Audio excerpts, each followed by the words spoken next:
Millions of people are sitting in cinemas, watching Lee Cronin's The Mummy. They think it's just a story. But in 1922, a real tomb was opened. And what followed those men home was nothing like anything Hollywood ever dared to show you. In the early 1900s, archaeology was not an adventure.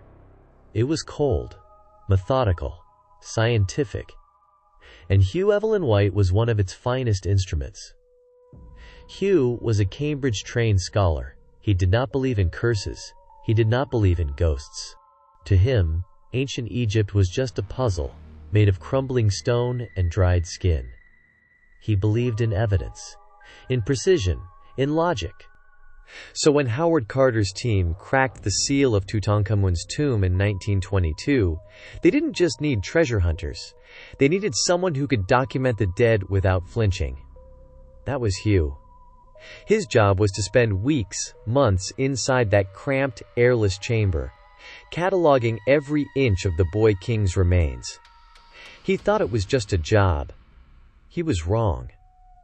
Outside, the Egyptian sun is brutal, 40 degrees, the desert air shimmers. But inside the tomb, it is a different world entirely. The air hasn't moved in 3,000 years. Hugh stepped in. He didn't feel a curse. He felt the smell. It was heavy, sweet, metallic.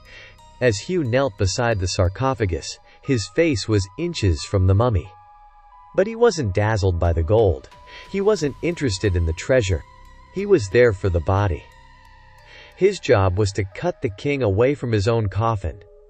Because the burial oils had hardened over 3 millennia into a black, rock-like resin bonding the mummy to the wood, they had to use heated knives to pry the limbs apart.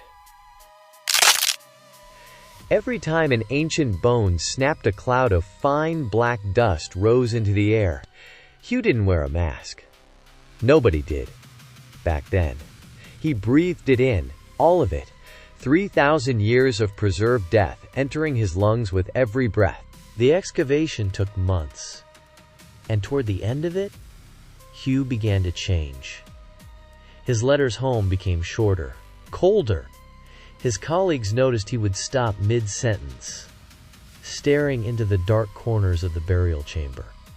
He told one archaeologist that the tomb no longer felt empty. He said the air felt thick, as if the more treasures they removed, the more something else was filling the space they left behind. When Hugh finally left Egypt in 1923, he believed he was going home. Back to England, back to reason, back to a quiet life. He thought he was leaving the king behind. He was not. The dust was already in his lungs, and something else was already standing right behind him. Hugh Evelyn White returned to England in the winter of 1923. Rain slicked streets, coal smoke, gray skies, the real world, the safe world. He should have been fine. But the tomb did not stay in the desert. It started with food. Hugh began to complain that everything he ate tasted like ash. He would be sitting in a London restaurant, food he had ordered 100 times, and suddenly gag, spitting it out, convinced his mouth was full of fine, desert grit. Then it was his hands. He began washing them obsessively, 20 times a day, 30. He told his sister that no matter how hard he scrubbed, he could still feel the black dust from the pharaoh's bandages hiding in the pores of his skin. He said it felt like he was being mummified, slowly, from the inside, his skin growing dry, brittle, ancient. Then the silence of his study was broken. Hugh worked late into the night. One evening, sitting at his desk, he heard something. A soft, dry scraping, like a heavy curtain being dragged across a stone floor. But his floor was covered in thick Victorian carpet. He turned around. Nothing. The next night, the sound was closer. It moved from the hallway into the room itself. It wasn't footsteps. There was no weight to it, no impact. It sounded like something being dragged, something long, something wrapped in hundreds of feet of ancient, decaying linen. Hugh began leaving every light on. But in the dim corners of the room, the shadows thickened. Not into shapes, not into figures, just a density, a heaviness, as if the darkness itself was becoming as solid as the air inside the tomb. His friends tried to help. They called it exhaustion, post-excavation stress. They said his mind was tired. But Hugh was now terrified of people. He screamed at visitors to stay back, convinced that if they touched him, the thing following him would jump to their shadow. He became a prisoner in his own home, surrounded by half-written papers, unwashed plates, drawn curtains. The Cambridge scholar was gone. In his place, a man who looked like he had been buried alive and barely clawed his way out. By the summer of 1924, Hugh made one last observation to a trusted colleague. He said, "It's not just following me anymore. It's waiting for me to finish." When asked what he meant, he said nothing. He simply looked at the corner of the room and shivered. He understood then what the curse truly was. It wasn't about killing you quickly. It was about making you so exhausted, so hollowed out, that you would eventually choose to walk into the darkness yourself. The end did not come in Egypt. It came in a quiet room in Leeds. 1924. Hugh locked his door. He didn't want anyone to see what was coming. The dragging sound was constant now, circling his bed, filling his ears at all hours. The smell of the tomb, cedar oil, bitumen, ancient salt, was so strong he could no longer smell England at all. He picked up a pen, then put it down. Ink felt too temporary for what he needed to say. So he used a knife, the same kind of precision instrument he had used to cut the pharaoh's bandages. And with his own blood, he wrote his final scientific conclusion on a scrap of paper. He tucked that bloody note into his pocket and stepped into a black taxicab. The real world thought he was just a scholar on his way to a court inquest, a man struggling with neurotic exhaustion. But inside the cramped, dark cabin of the taxi, the space finally ran out. When the taxi driver pulled up to the curb and opened the door, Hugh was slumped in the back seat, dead. The official report spoke of unsound mind and romantic obsession. They tried to bury the truth in the morning papers, but they couldn't explain the letter found in his cold hand. 5 words, written in his own dark, dried blood.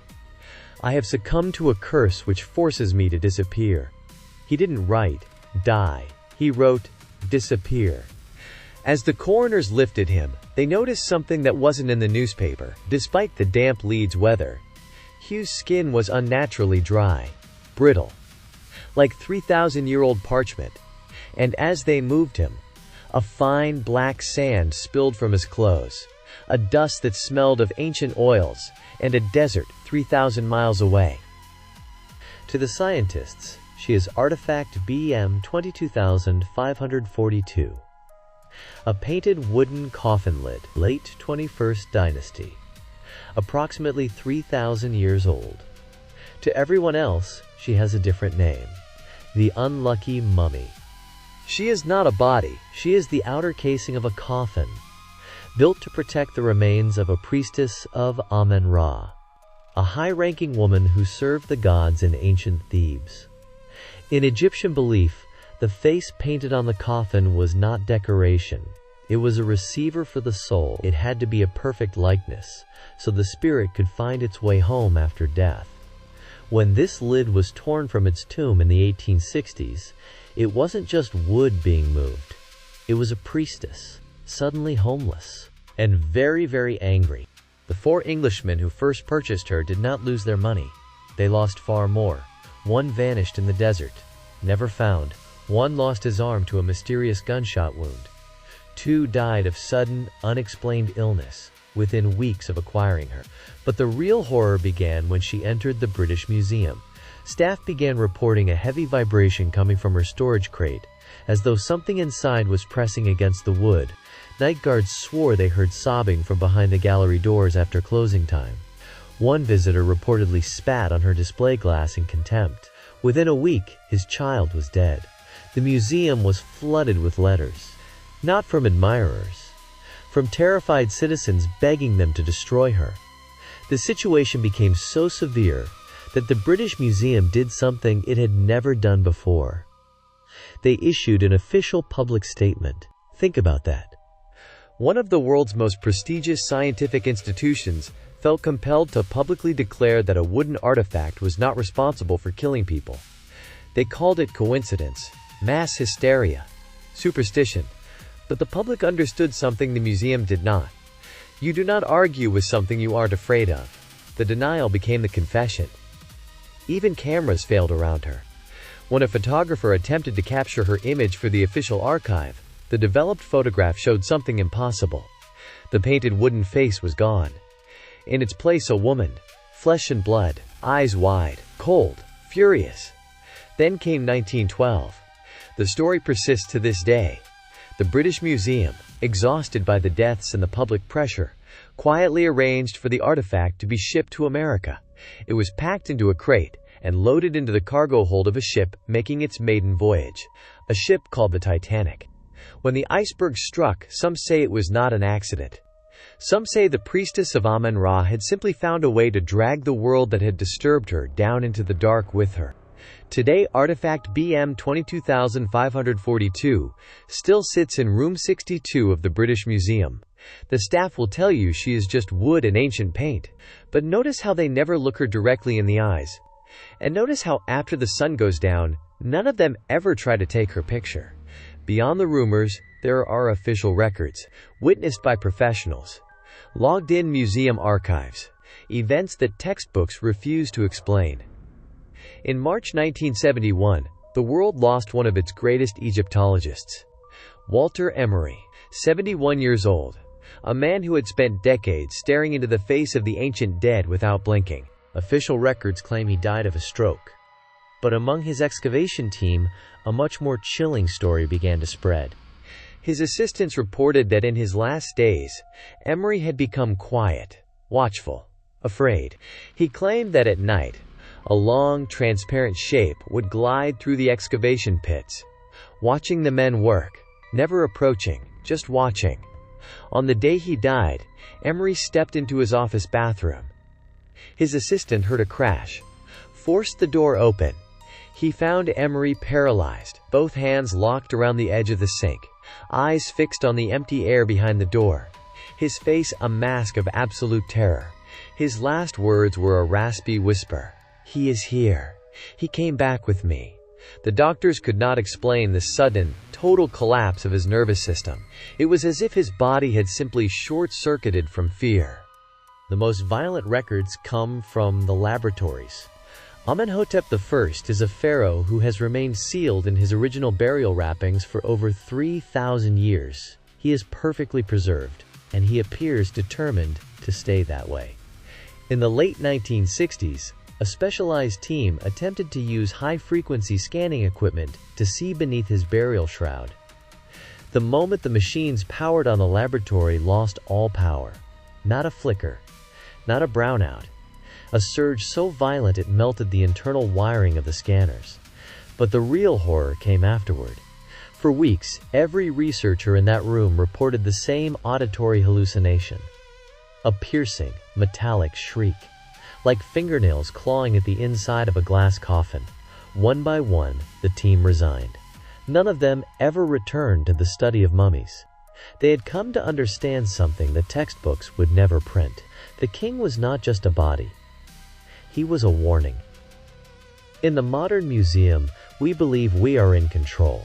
Glass cases, climate sensors, digital locks, high-resolution cameras. We think that by measuring the humidity and locking the doors, we have contained the past. The night staff at the British Museum know differently. The security guards in the Egyptian wing carry encrypted digital radios. A closed, private channel. No outside signals can reach it. But late at night, when the building is silent, the frequencies bleed. Guards have documented hearing a third voice on their private channel, not speaking English. A rhythmic guttural sound, ancient, repetitive, like chanting pushed through a throat full of dry sand. When they checked the logs, no one was on the air. But for hours after, The radios in room 62 emit only one sound: dead leaves blowing across stone. Every evening, the marble floors are buffed to a perfect shine. Flawless. But during the 3 a.m. patrol, guards have found tracks in the thin layer of dust that settles near the oldest sarcophagi. Not footprints. Long, continuous streaks. As if something heavy, something wrapped in wet linen, was being dragged slowly across the room. The tracks lead toward the heavy oak doors, but they never reach the exit. They simply stop, mid-floor, as if whatever was making them had dissolved into the air. When the guards review the CCTV footage, the cameras show a perfectly still room. No movement, no intruder, just the tracks appearing, frame by frame, as if being drawn by an invisible weight. The museum's thermal cameras fail regularly in the Egyptian galleries. The technicians call them cold spots. Pockets of air human-sized that drop to near-freezing temperatures within seconds. On the monitors, these spots appear as dark, elongated shapes moving slowly along the walls. They don't walk. They glide. And they always follow the exact route that Hugh Evelyn White took when he first entered these galleries in 1924. The curators call it a technical glitch. They have no explanation for why the museum cats refuse to enter those rooms after dark. The artifacts in the British Museum are no longer just stone and bone. They are anchors for something that has refused for 3,000 years to stay in the past. Hugh Evelyn White wanted to disappear, and in the official history books he did. His name is rarely mentioned alongside Howard Carter, rarely taught in schools, rarely remembered. But sometimes in the quiet archives of the British Museum, staff still report a certain smell. Dry, ancient, sweet. And if you listen closely, in the long hallways of the Egyptian wing late at night, you might just hear it. A soft scraping, like something wrapped in linen being dragged slowly across stone. So when you go home tonight, pay attention to the silence. If you find a fine black dust on your pillow that wasn't there this morning, remember this. You didn't just look at them. They looked at you. And some things once uncovered do not go back.